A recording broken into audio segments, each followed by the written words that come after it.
예수님이 이제 마태복음에서도 점점 사역 마무리로 이어가십니다. 그래서 당신이 이제 이 땅에 오신 그 분명한 목적을 이제 공개를 하시는 장이 이제 16장입니다. 마태복음 16장이 하나의 전환점이 되는 거죠. 전환점. 그동안 이제 예수님이 세례 받으시고 등장하셔서 제자들을 가르치시고 또 훈련시키시고 파송시키시고 보여주시고 하시면서 사역을 하셨는데, 이제는 당신의 정체성을 살짝 드러내기 시작하는 장이 16장입니다. 15장에서도 우리 이제 장로들의 전통 가지고 공부를 했잖아요. 잘못된 장로들의 유전 전통. 구전 성경이 결국은 오히려 하나님의 뜻을 가로막는 역할을 했거든요. 그래서 구전 성경의 그 가르침보다 더 중요한 것은 말씀의 본질이다. 손을 씻지 않고 먹는 것이 우리를 더럽게 하는 것이 아니라 우리 속에서 나오는 것이 사람을 더럽게 한다라는 걸 가르쳐 주셨어요. 그리고 가나안 여인의 믿음을 통해서 오히려 바리새인들과 사두개인들은 전통을 들어서 책 잡으려고 하고 문제를 만들려고 하는데, 이 수르보니게 여인, 가나안 여인은 예수님을 만나서 부시래기 은혜라도 얻어서 구원받고자 하는 그 은혜를 우리에게 보여주셨어요. 그래서 딸의 그 아픔을 고쳐주시는 이야기를 우리가 배웠죠. 그 다음에 16장에 넘어오면서 바리새인과 사두개인들이 계속 등장해요. 계속 이제 논쟁거리가 12장부터 등장했잖아요. 바리새인과 사두개인들이 늘 예수님에게 와서 대립을 하는 거예요. 대립을. 예수님을 시험합니다. 16장에서는 15장에서는 손 안 씻고 먹었다고 그거 가지고 태클을 걸었는데, 여기서는 시험을 하면서 하늘에서 오는 표적 보여달라. 예수님한테 표적을 요구하셨어요. 예수님이 하늘에서 온 선생님이면 메시아면은 메시아의 표적이 있을 거 아니냐 이 말이죠.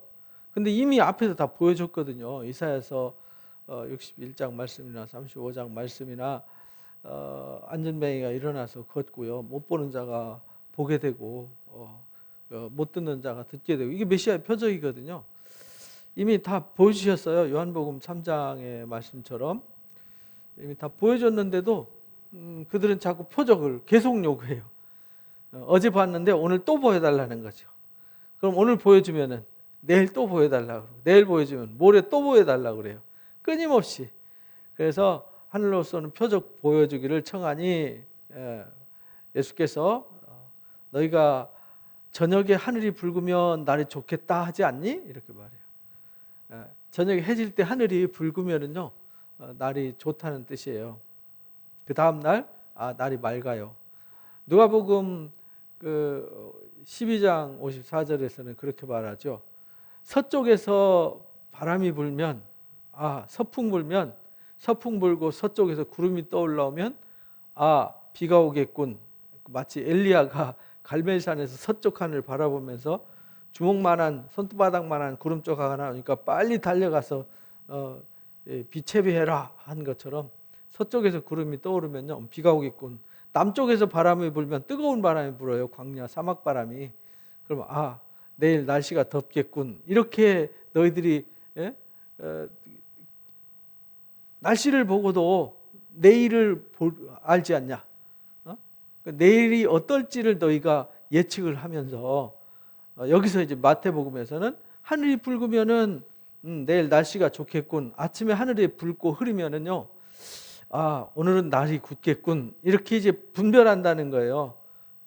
이렇게 당장 내일 다가올 일들을 분별할 줄 알면서 어떻게 시대의 표적은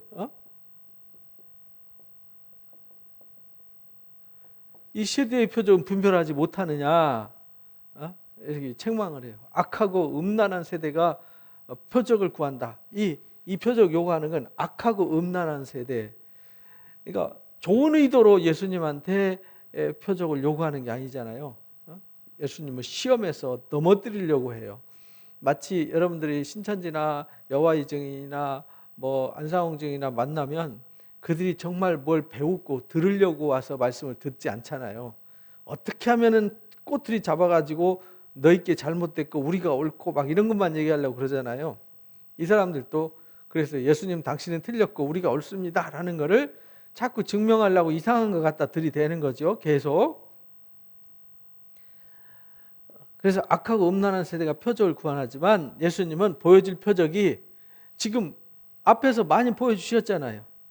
4장부터 예수님이 세례받으시고 등장하시면서부터 백부장의 그 하인을 고쳐준 얘기로부터 시작해가지고 귀신 들리는 사람 고쳐준 이야기, 뭐 중풍병자 달아내렸을 때 그 고쳐준 얘기, 풍랑을 잔잔케 했던 이야기, 뭐 오병이어의 기적 이야기, 뭐 수없이 많이 했죠.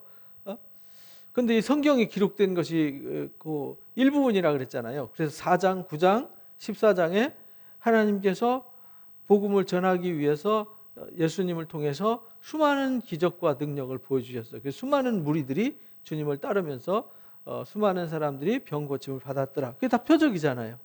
표적인데 왜냐하면 이거는 귀신이 할 수 없잖아요. 이런 귀신왕 바알세불을 힘입어서 한다고 12장에 막 덮어씌우게 했는데 귀신이 귀신을 내쫓으면 너희들은 누가 내쫓냐 이렇게 이제 책망을 했던 얘기가 나오죠. 그래서 아무리 보여줘도 출애굽을 할 때 이스라엘 백성들이 10가지 재앙 봤어요. 홍해 건너는 거 봤어요. 광야에서 먹이시고 입히시는 거 다 봤어요. 그리고도 그들이 하나님 못 믿어가지고 금송아지를 만들잖아요. 1년 동안 눈으로 수없이 목격하고도 그들이 모세가 40일 동안 안 보였다고 금송아지 만드는 게 인간이에요. 그래서 이 완악한 세대, 악하고 음란한 세대가 표적을 구하지만 요나의 표적 외에는 보여줄 게 없다. 요나의 표적은 십자가와 부활을 말하는 거죠.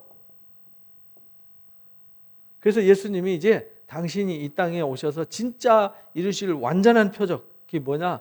십자가에서 저주 받으시는 거죠. 십자가에서 저주 받는다는 말은 모든 인류의 저주를 짊어지시고 십자가에서 죽으시는 거예요.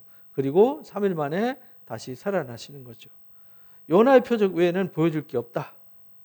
그리고는 그들을 떠나셨어요. 그리고 건너편으로 갈새 떡을 가져가기를 제자들이 잊었더라. 이제 15장에서 7병이어의 기적, 14장에서 5병이어의 기적 이렇게 행했잖아요. 근데 제자들이 떡 갖고 오는 걸 깜빡했어요. 그런데 예수님이 그때 타이밍에 딱 뭐라고 말씀하시냐면 방금 있었던 바리새인들과 사두개인들 얘기를 이제 떠올리면서 야, 저 바리새인들과 사두개인들 누룩 주의해야 돼 이렇게 말했어요. 그러니까 제자들이 서로 의논하면서 말합니다. 야, 우리가 떡 안 갖고 온 거 우리 주님 어떻게 하셨지? 이렇게 말해요. 어떻게 우리 떡 갖고 온 거 참 대단하시다. 그것까지 다 알고 계시네. 근데 예수님은 너무 어이가 없었어요. 믿음이 작은 자들아, 어찌 떡 없음으로 걱정하냐? 의논하냐? 너희가 아직도 깨달음이 없냐? 5병의 기적과 7병의 기적 금방 잃어버렸니? 이렇게 말해요. 그거든 언제든지 만들어서 줄 수 있는 거잖아요. 5병의 기적, 7병의 기적은 언제든지 만들 수 있어요. 내가 말한 것은 떡에 관한 게 아니야. 그래서 예수님이 이 시대의 표적을 요구하는 바리새인들과 사두개인들을 향해서 이들의 누룩을 주의하라 이렇게 누룩을 주의하라 이렇게 가르쳐 주셨어요. 그래서 내가 말하는 거는 그 너희들이 먹다 남은 떡 얘기하는 게 아니고 이 누룩 주의하라고. 이 누룩, 바리새인들과 사두개인들의 누룩. 그제서야 제자들이 떡이 누룩이 아니고 바리새인들과 사두개인들의 교훈, 이들의 교훈, 이들의 잘못된 교훈을 주의하라는 것인 줄 비로소 깨닫더라. 우리도요, 우리가 복음을 들었잖아요. 우리가 복음. 이게요, 여러분들 기독교인들이 다 복음을 들었어요. 복음이 뭐예요? 기쁨이잖아요. 기쁨. 예수 믿으면 뭐가 있어야 돼요? 기쁨이 있어야 되잖아요. 기쁜 소식을 들었어요. 승리의 소식을 들었어요. 영광의 소식을 들었어요. 찬송의 소식을 들었단 말이에요. 그러면 여기에 기쁨이 충만해야 되잖아요. 그래서 밭에 감추인 보화를 발견한 기쁨이 있어야 되잖아요. 이 복음이 밭에 감추인 보화란 말이죠. 이거 발견했으면 기뻐서 자기의 모든 소유를 다 팔아서 사는 게 복음이잖아요. 근데 이 복음을 얻었는데 너는 죄인이야, 너는 맨날 회개만 해야 돼, 막 이런 것만 가르치잖아요. 예수 믿으면 괴로워요. 괴로움, 그리고 이걸 십자가라고 가르쳐요. 아니요, 이거는 잘못된 거예요. 십자가는 괴로움이 아니고요. 예수 믿으면 이것을 십자가에 못 박는 게 예수 믿는 것입니다. 그래서 더 이상 이걸 죄라 그러잖아요. 육신의 종, 육신 곧 우리는 죄의 종이 아니라 의의 종으로 사는 거잖아요. 복음을 든 사람은 의의 종이란 말이에요.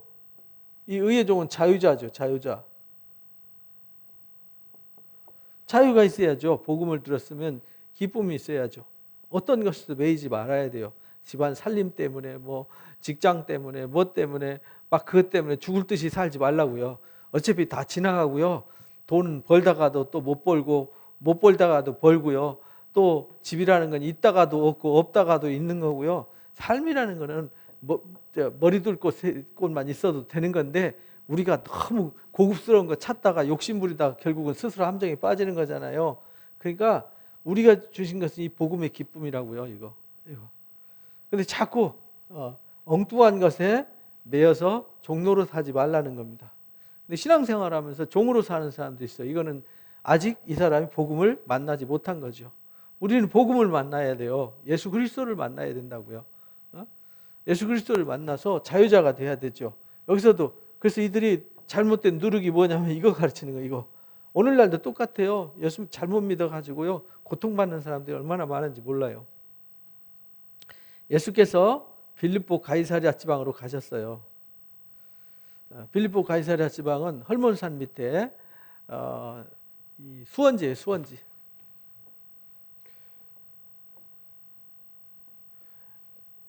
여기가 헐몬산이 있는데 여기서 눈 녹아가지고 여기 갈릴리 바다로 이쪽 레바논 산맥 안티레바논에서 물이 모여가지고 갈릴리 바닷물이 되는 거거든요.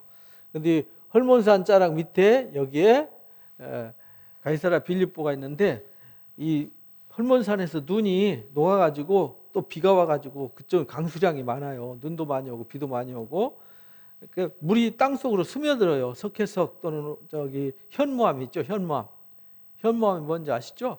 화산재. 우리 제주도 가면 있잖아요. 제주도 물을 빨아들여요. 그냥 안으로 들어가는 거죠. 흐르는 게 아니라 안으로 들어가요. 그랬다가 샘이 솟구쳐 올라오죠. 그래서 여기 가이사랴 빌립보는 여기 샘이 있는데요. 샘이 거기서 물이 솟구쳐 올라서 바로 강물이 이루어져요. 그래가지고 요단강 수원지가 되는 거죠. 근데 그 요단 강물이 시작되는 발원지 바로 언덕 위에 바위에 신전들이 쫙 있어요. 여기 물이 이렇게 막 여기서 물이 확 솟아오는데 여기 신전들이 여기 이렇게 있어요. 신비하잖아요. 마치 신전 밑에서 물이 흐르는 것 같잖아요.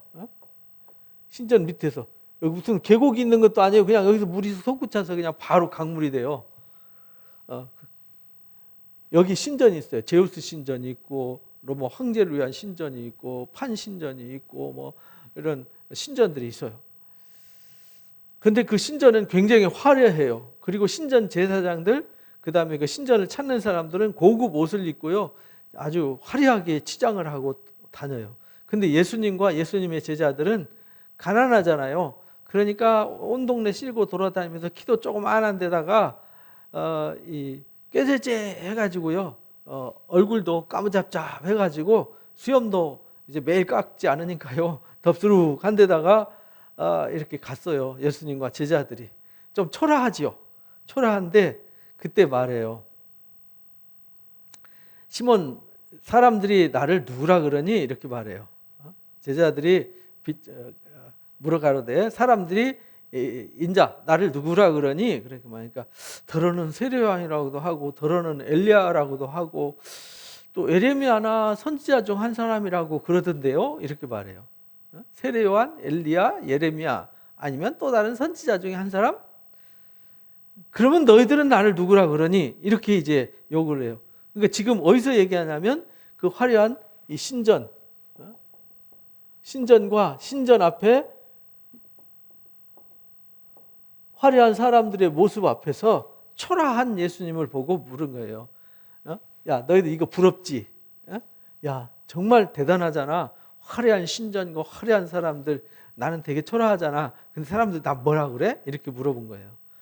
세례요한도 엘리야도 메뚜기와 석청 먹으면서 광야에서 초라하게 살잖아요. 에레미야 맨날 구덩이에 갇히고 그런 사람이라고 그럽니다. 그러니까 너희들은 나는 누구라고 그래? 그러니까 베드로가 주는 그리스도시요 살아계신 하나님의 아들이십니다. 주님은 메시아입니다. 그래서 이 앞에서 주님은 메시아입니다. 메시아, 그리스도를 말하는 거죠.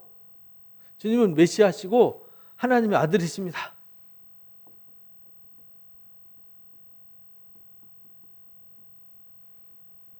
처음 고백하는 거죠. 베드로도 처음 고백하는 거고요. 예수님도 처음 고백을 받으신 거예요. 그러니까 예수님이 말씀하십니다. 바요나 시모나, 바요나는 요한의 아들 시모나 이 말이에요. 내가 복이 있도다. 이렇게 신앙 고백, 이걸 신앙 고백이라고 그러잖아요. 이 신앙 고백하는 사람들은 복이 있어요.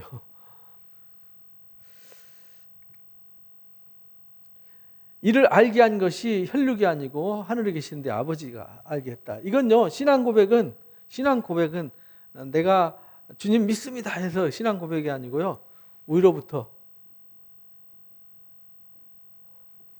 허락되어진 거예요. 허락돼.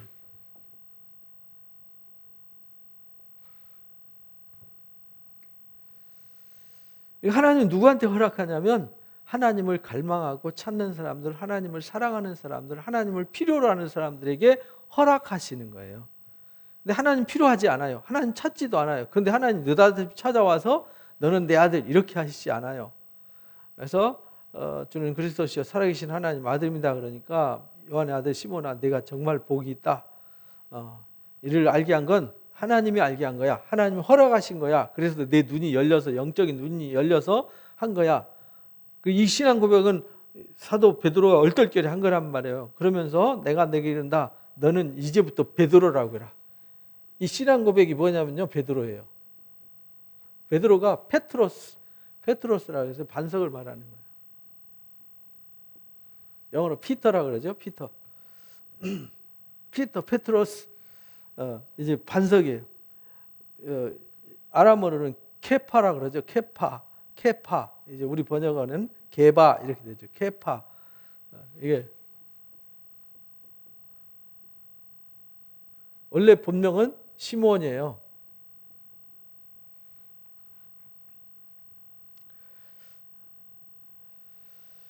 그래서 시몬아, 내가 복이 있다 하면서 너는 베드로라고 해라 이제부터. 그리고 내 교회를 이 반석 위에, 이 베드로 위에 반석 위에 세우겠다. 이래서 이 말을 잘못 해석해 가지고 이게 초대 교황으로 변절이 돼 버렸죠. 그런 뜻이 아니에요. 여기서 말씀하신 것은 베드로 네 위에다 교회를 세우겠다. 이렇게 해석을 한 거예요. 이 반석 위에 베드로라, 이 반석 위에 내 교회를 세우리니 음부의 권세가 이기지 못할 거다. 내가 천국문의 열쇠를 너한테 준다. 땅에서 매면 무엇이든지 맨다. 신앙 고백이 있는 사람에게는 권세를 주시는 거예요. 권세. 천국 문에 열쇠를 주시는 거죠. 근데 여기서 이 초대 교황을 말하는 게 아니고 신앙 고백을 말하는 거예요. 신앙 고백이 반석이거든요. 그러니까 우리가 신앙을 어디에다가 세워야 되냐면, 교회는 어디에 세워지냐면 신앙 고백의 반석 위에 세워지는 거예요. 예수님이 그리스도시요 살아계신 하나님의 아들입니다라는 여기에 교회가 세워지는 거예요. 주는 메시아이면서 하나님의 아들이신 이 반석 위에 세워지는 거지. 베드로 위에다 교회를 왜 세워요? 베드로 죽어버렸는데. 그래서 이 신앙 고백에 예수님이 메시아이고 그리스도이심을 고백하는 그 반석 위에 교회가 세워지면 어떤 권세를 받느냐? 매면 매고 닫히면 닫히는 권세를 주세요.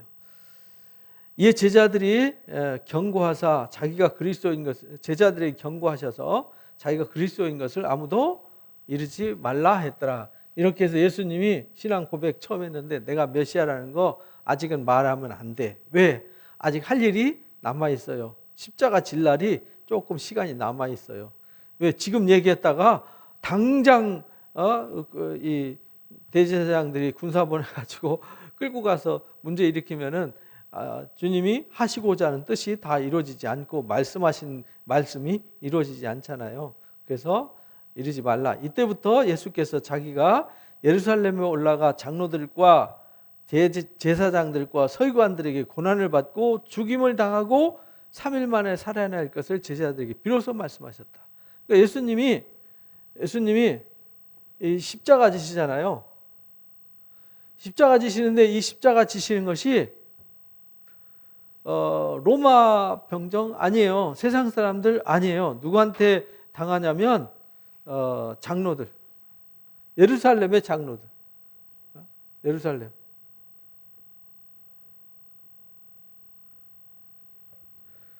그 다음에 대제사장, 그 다음에 서기관들. 이 종교 지도자들한테 예수님이 고난당하신다는 거예요. 그러니까 오늘날 교회가요, 하나님의 영광을 가리는 것은 불신자들이 영광 가리는 게 아니라 교회 지도자들에 의해서 영광 가려지는 거예요. 그래서 예수님이 제일 미워하는 사람들이 지도자예요. 거짓 지도자들, 그걸 거짓 선생이라고 그러죠. 거짓 선지자들. 왜냐하면 그들이 소경이 돼서 소경을 이끄니까 결국은 둘 다 구렁텅이에 빠지게 된다는 것이죠. 베드로가 예수님을 붙들고 항변합니다. 그러니까 내가 이들한테 죽을 거야. 십자가에 못 박혀 죽어요. 십자가 죽음을 예고하세요. 죽음을 예고하니까 베드로가 항변합니다. 그렇게 하면 안 됩니다. 이 일이 결코 주님한테 미치지 못할 겁니다. 왜? 우리가 있지 않습니까? 주님 걱정 마십시오. 우리 든든하지 않습니까? 우리가 옆에 있는 거 괜히 있는 거 아닙니다. 어떻게 보면 참 멋있잖아요. 충성스러운 제자들, 정말 훌륭한 군사들이잖아요. 근데 예수님이 그렇게 말하는 베드로한테 충성스러운 주님의 제자입니다. 우리는 주님을 위해서 목숨까지도 버릴 준비가 되어 있습니다. 라고 큰 소리 칠 때 베드로에게 이릅니다. 사탄아 내 위로 물러가라. 이걸 말씀하실 때 우리가 있습니다. 제가 있습니다. 제가. 이렇게 떠드는 이 말을 이거는 사탄이다 이렇게 말해요. 사탄.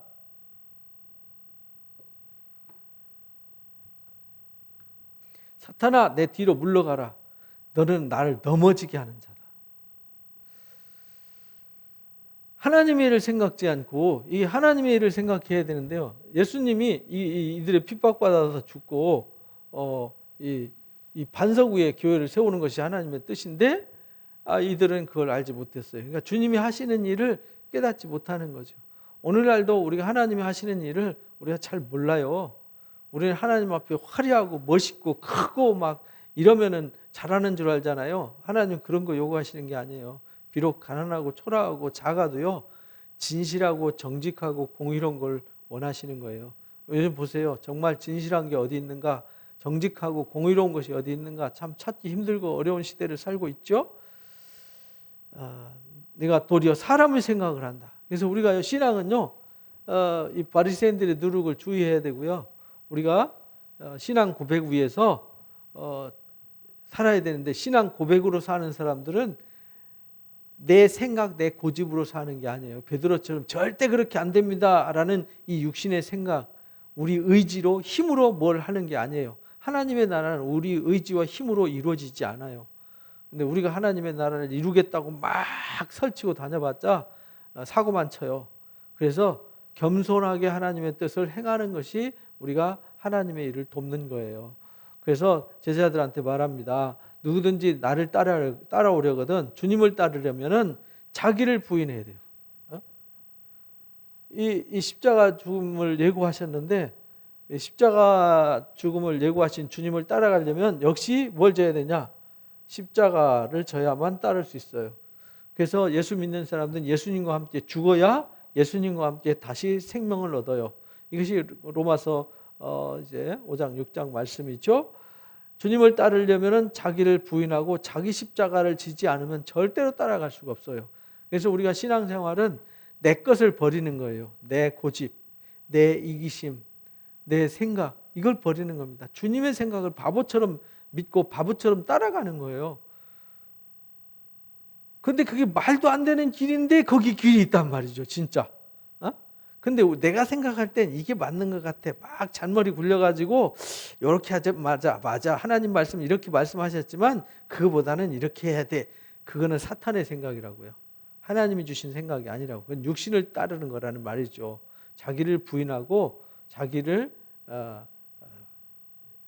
십자가에 못 박아야만 주님을 따를 수 있어요. 그래서 누구든지 제 목숨을 구원하고자 하면 잃을 것이고 나를 위해서 제 목숨을 잃으면 찾는다. 그래서 우리는 날마다 뭐 하는 사람이 돼야 되느냐? 죽는 거예요. 여러분 날마다 죽어보세요. 뭔 일이 생기나. 날마다 죽으면요, 세상에서는요, 사탄이가 나를 갖고 어떻게 할 수 있는 길이 아예 없어지는 거예요. 왜? 사탄이는 육신이 살아있는 사람들을 찔러가지고 막 성질을 돋구고 또 생각을 막 뒤집고 욕심을 막 부추기고 막 혈기를 부추겨서 뭐 역사하는데 혈기도 죽어버렸어요. 육신의 생각도 죽어버렸어요. 고집도 죽어버렸어요. 자신을 낮아버렸어요. 자신의 모든 걸 다 비워버렸어요.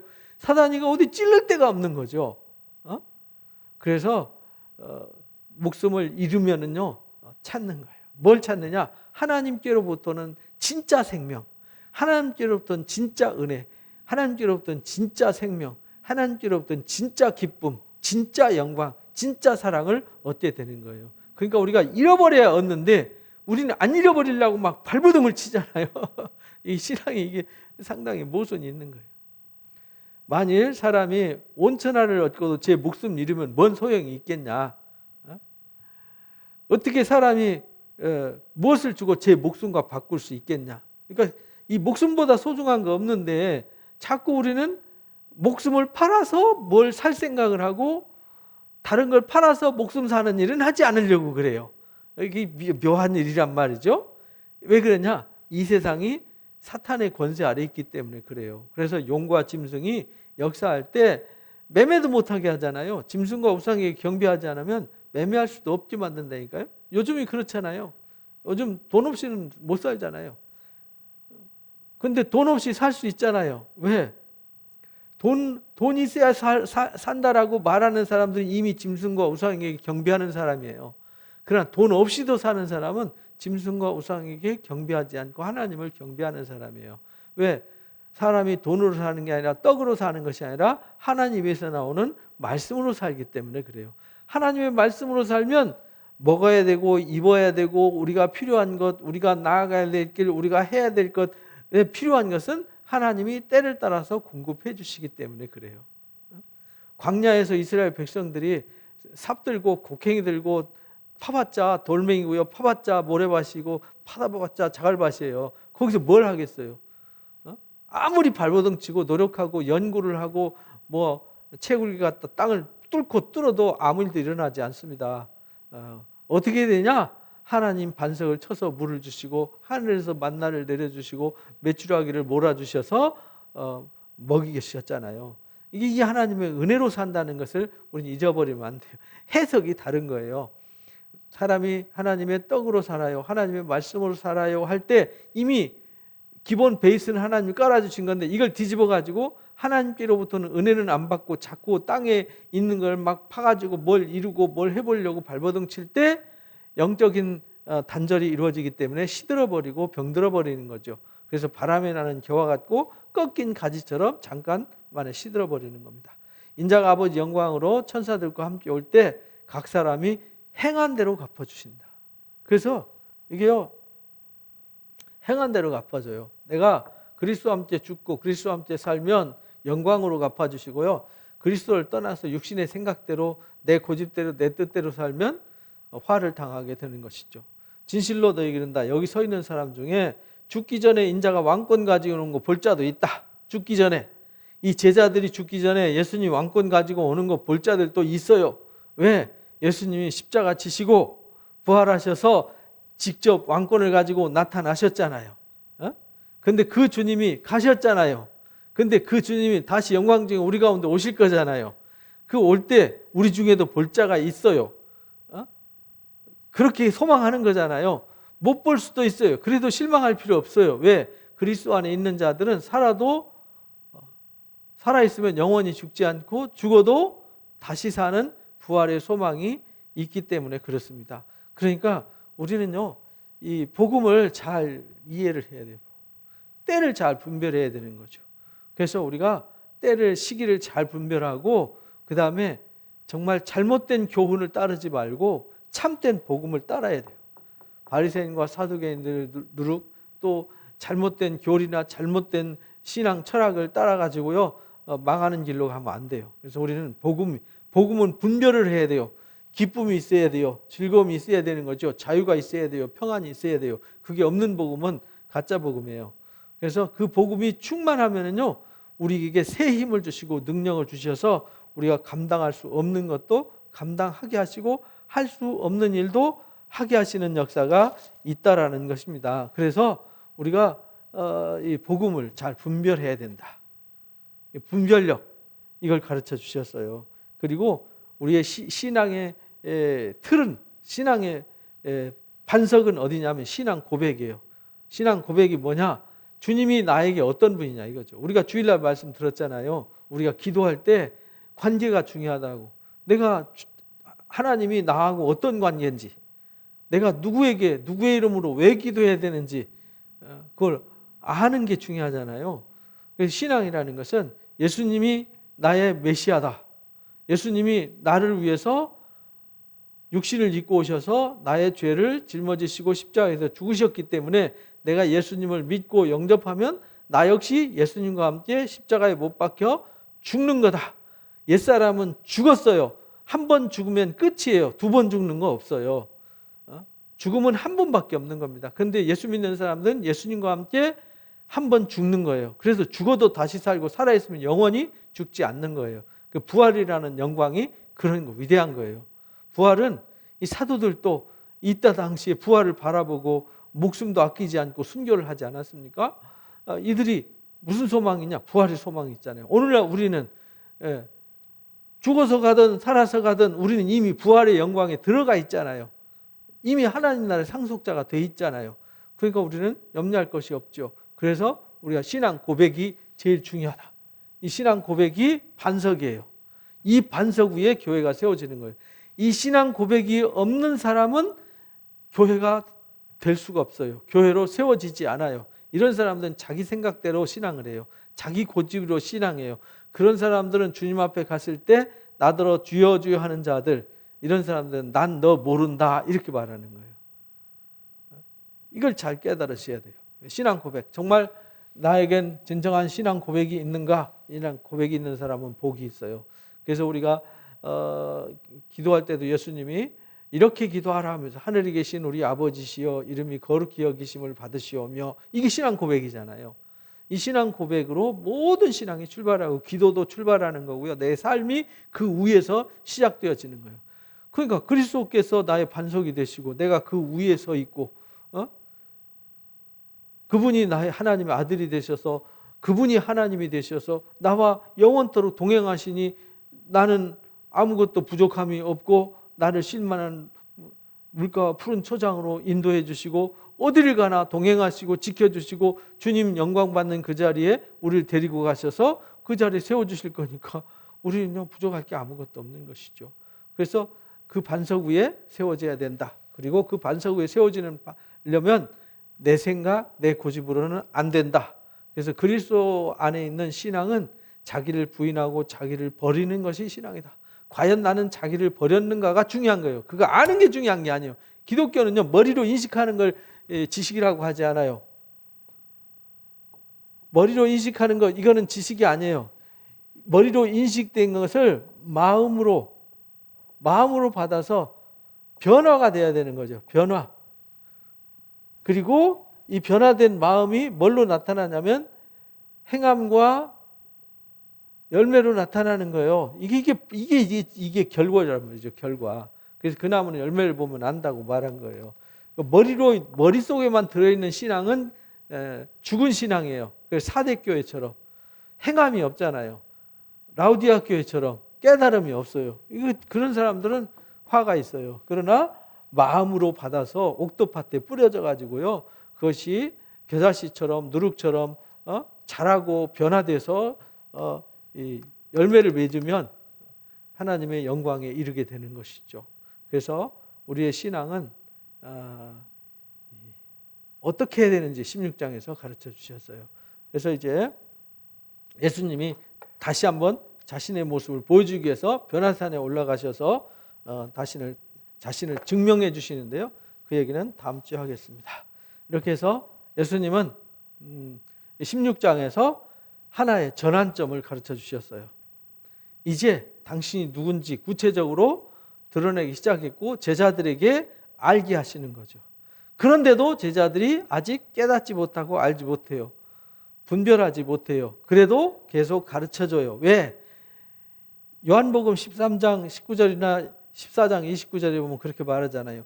이 일을 미리 일러주는 이유는 이 일이 이루어질 때 너희로 믿게 하려 합니다. 그래서 이렇게 말씀 가르쳐 줄 때 제자들이 아직도 멍하고 무슨 말씀인지 깨닫지를 못했어요. 그러나 그들이 예수님이 영광 받으시고 곧 부활하시고 그들에게 성령이 임했을 때 비로소 땅바닥을 치면서 주님이 말씀하신 말씀이 이 말씀이었구나. 그런데 우리가 그때는 왜 깨닫지 못했을까? 이렇게 되는 것이죠. 그래서 오늘날 우리도 깨닫지 못해서 세상의 생각이나 육신의 생각에 지배받는 사람 되지 않도록 날마다 말씀과 기도로 깨달음을 얻고 변화를 얻어서 신앙 고백의 반석 위에 확실하게 세워져서 세상의 교훈이 아니라 하늘의 양식을 먹고 변화받아서 주의 나라의 주인공들 되시기를 주님의 이름으로 축복합니다.